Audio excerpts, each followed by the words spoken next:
అండి, బాగున్నారా?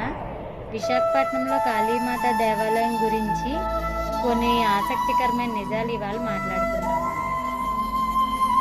ఇది ఒక దైవికమైన అద్భుతం.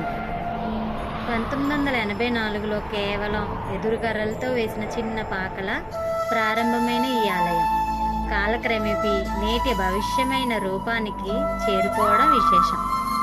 కోల్కతాలోని దక్షిణేశ్వర ఆలయ శైలి తలపించేలా ఎరుపు తెలుపు రంగుల కలయికతో నిర్మించిన దీని నిర్మాణ శైలి భక్తులను కట్టిపడేస్తుంది. ఈ ఆలయ ప్రాంగణంలో మరో ప్రత్యేక ఆకర్షణ ఏమిటంటే 10 కేజీలు బరువున్న అరుదైన ఏకశిల రసలింగం. సముద్రపు అలల మధ్య బెంగాలీ సంస్కృతిని ప్రతిబింబించే ఈ ఆలయం పర్యాటకులు కేవలం దైవికమైన శాంతినే కాకుండా ఒక మినీ కలకత్తాలో ఉన్నామన్న అనుభూతిని కలిగిస్తుంది.